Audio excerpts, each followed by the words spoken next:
பக்கத்து வீட்டு ஆண்டியும் ஹன்சுவையும் கட்டி போட்டுட்டு அதுக்கப்புறமா லேடி பாயும் அந்த ட்ரக்ஸ் எல்லாத்தையுமே தயாரிக்கிறான். இப்பதான் புதுசா ஒரு நியூ பேட்சை செஞ்சேன், செம்ம ரிசல்ட் தெரியுமான்ட்டு அதை பத்திலாம் பேசுறான். இவன் பேசிட்டு இருக்கும் போது ஹன்சுவும் லேடி பாய் கிட்ட, நான் போலீஸ் கிட்ட சொல்லி வச்சிருக்கேன், 3 ஹார்ஸ்க்கு ஒன்ஸ் நான் கால் பண்ணி அவங்களுக்கு அப்டேட் பண்ணலனா அவங்க வீட்டுக்கே வந்து செக் பண்ணுவாங்க, அப்ப நீ மாட்டிப்ப அப்படின்ட்டு சொல்றா.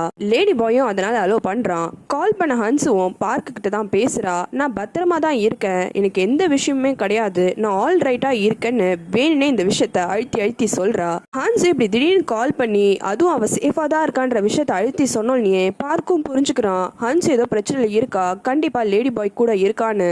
பார்க்கும் ஹெட் ஆஃபீஸரும் ஹன்ஸோட அபார்ட்மெண்ட்டுக்கு வந்து பாக்குறாங்க. ஆனா அங்க எந்த விஷயமே நடந்த மாதிரி இல்ல.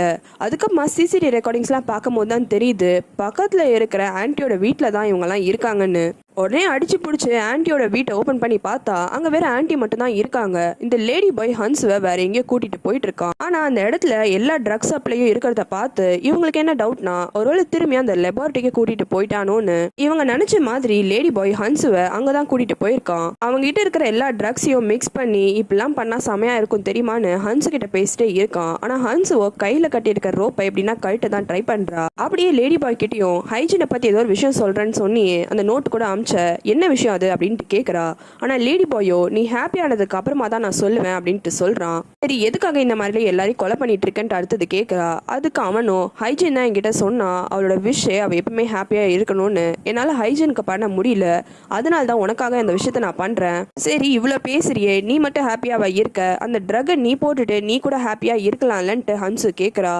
ஆனா லேடி பாய் இவ்வளவு நாளா நம்ம வேற மாதிரி நினைச்சிட்டு இருந்தோம், அவனுக்கு தெளிவா தெரியுது இந்த ட்ரக்கை போட்டா இறந்து போயிடுவாங்கன்னு. இந்த ட்ரக்கை போட்டா நான் இறந்து போகிறதுக்கா அப்படின்ட்டு கேக்குறான். இதை கேட்டோடனே ஹன்ஸ்க்கு கோவம் வந்துருது. இவ்வளவு நாளா ஏதோ பேசிட்டே இருந்த, மத்தவங்களை ஹாப்பியா வச்சுக்கிறதுக்காக தான் இந்த ட்ரக் எல்லாம் யூஸ் பண்றேன்னு, ஆனா இப்ப தெரியுது நீ பேசுறதுல இருந்து உனக்கு கொலை பண்ணும் அதுக்கான எக்ஸ்கியூஸா மக்களை ஹாப்பியா வச்சுக்கிறேன்ட்டு நீ பொய் சொல்றேன்ட்டு கத்துறா. லேடி பாய்க்கு கோவம் வந்து, என்ன நீ இப்பெல்லாம் பேசிட்டு இருக்க, ஹைஜீன் ஹாப்பியா இருக்கணும்னு தான் சொன்னா, இப்ப நான் உன்னையும் ஹாப்பியாக போறேன்னு அந்த சிரஞ்சை கொண்டு வரான் கிட்ட. ஆனா ஹன்ஸ் அதுக்குள்ள கையில இருக்க கட்டை எல்லாத்தையுமே அவுத்துடுறா. 2 பேருக்கும் செமையா சண்டை நடக்குது. இருந்தாலும் அவன் ஹன்ஸ்வை திரும்பி பிடிச்சிடுறான். அந்த நீடியில கொண்டு வந்து அவளை குத்தவே கிட்ட வந்துடுறான்.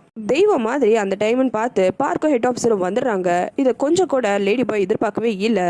இருந்தாலும் இந்த லேடி பாய் ஸ்ட்ராங்கா இருக்கான். ஹெட் ஆஃபீஸரை ஒரு பக்கமா அடிச்சு கீழே தள்ளிடுறான். பார்க்கையும் பிடிச்சிடுறான். இப்போ இந்த இன்ஜெக்ஷனை எடுத்து பார்க்குக்கு குத்தலான்ட்டு வரான். அப்ப அந்த நேரம் பார்த்து ஹன்ஸோட கைக்கு கன் கிடைச்சிடுது. இங்க பாரு, நீ மட்டும் அவனுக்கு குத்துன, நான் உன்னை சுட்டு கொன்றுவேன், நீலாம் சாகக்கூடிய ஆள் தான்னு அவ கன்ல ட்ரிகர் ஆன் பண்ணவே வந்துடுறா. ஹன்ஸு சுடுறதுக்கு முன்னாடி ஹெட் ஆஃபீஸர் வந்து லேடி பாய் அரெஸ்ட் பண்ணிடுறாரு. பார்க்கும் அந்த கன்னை திருப்பி விட்டுடுறான். அதுக்கப்புறமா மிச்ச போலீஸ் ஆஃபீஸர்ஸ் எல்லாருமே வந்துடுறாங்க. வந்தவங்களும் லேடி பாய் அரெஸ்ட் பண்ணி கூட்டிட்டு போறாங்க. அப்ப ஹன்ஸும் அவன் கிட்ட வந்து, என்கிட்ட ஹைஜீனு ஏதோ அவங்க அம்மாவை பத்தி சொன்னான்ட்டு சொன்னல, என்ன விஷயம், ஹைஜீனு உண்மையாமே அவன் அம்மாவை அவ்வளவு வெறுத்தாளா அப்படின்ட்டு கேக்குறா. அதுக்கு லேடி பாயும், எப்படியோ ஒரு குழந்தையால தன்னோட அம்மாவை வெறுக்க முடியும், நானும் ஹைஜனும் அப்படிதான், எங்க அம்மாவோட பாசத்துக்காக வருஷக்கணக்கா ஏங்கிட்டு இருக்கோம், எங்களாலாம் கண்டிப்பா எங்க அம்மாவை வெறுக்கவே முடியாது, இதுதான் அவளும் சொன்னா அப்படின்ட்டு சொல்றான். இவனும் அதுக்கப்புறமா யுஞ்சியை மீட் பண்றதுக்காக யூனாவை கூட்டிட்டு வரான். யூனா கிட்டயும் யுஞ்சி, கவலைப்படாத, அம்மா வெளில வந்துருவேன்ட்டு சொல்றா. ஆனா யூனாவோ, ஒரு பிரச்சனையும் இல்லம்மா, உங்களுக்கு உடம்பு சரியில்லை தானே, உடம்பு சரியில்லாதலாம் பெரிய விஷயம் கிடையாது, கண்டிப்பா நீங்க சரியாயிட்டு வந்துருவீங்கன்ட்டு ஆறுதலா பேசுறா. யூனா அப்ப யுஞ்சி கிட்ட, நீங்க மென்டலா கொஞ்சம் ஸ்டேபிளா இல்ல, அதுக்கான ட்ரீட்மெண்ட்டை பொறுமையா எடுத்துட்டு வாங்க, நாங்க எல்லாருமே வெளியில பத்திரமா தான் இருக்கோம்ட்டு சொல்றான். ஹன்சு திரும்பியும் கனடாக்கே போயிடலான்ட்டு முடிவு எடுத்துடுறா. ஆனா இருந்தாலும் அவளுக்கு உண்மையான குற்றவாளி அந்த மில் ஓனர் தான், அவனுக்கு மட்டும் பனிஷ்மெண்ட்டே கிடைக்கலையேன்ட்டு ரொம்பவே ஃபீல் பண்றா.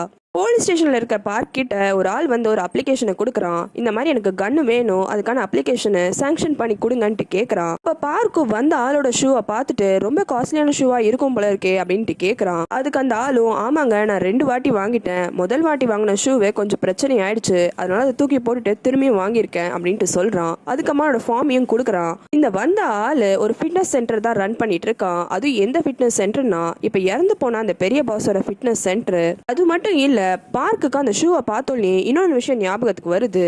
அந்த ஃபேக்டரியில ஒரு ஆளு சூசைட் பண்ணி இறந்து போயிருப்பான், அவனும் இதே மாதிரி ஷூவை தான் போட்டிருப்பான். இன்னொரு பக்கம் அசம்பிளி மேன் போயிட்டு அந்த பெரிய பாஸை மீட் பண்றான். நம்மளுக்கே கன்ஃபியூஷனா இருக்கு, அப்ப அந்த பெரிய பாஸ் இறந்து போகலையான்னு. அதுக்கு அந்த பெரிய பாஸும் அசம்பிளி மேன் மீட் பண்ண உடனே, நான் இறந்து போயிட்டு நினைச்சியா, எல்லாம் உனக்கு தான் தேங்க்ஸ் பண்ணணும், நான் உயிரோட வந்துட்டேன் அப்படின்ட்டு சொல்றான். கிளம்புறதுக்கு முன்னாடி ஹன்ஸும் போயிட்டு யுஞ்சியை மீட் பண்றா. நீங்க அன்னைக்கு எதுக்காக ஹைஜீனை போயிட்டு அந்த மில்லுல மீட் பண்ணீங்க, உண்மையான காரணத்தை சொல்லுங்க அப்படின்ட்டு கேக்குறா.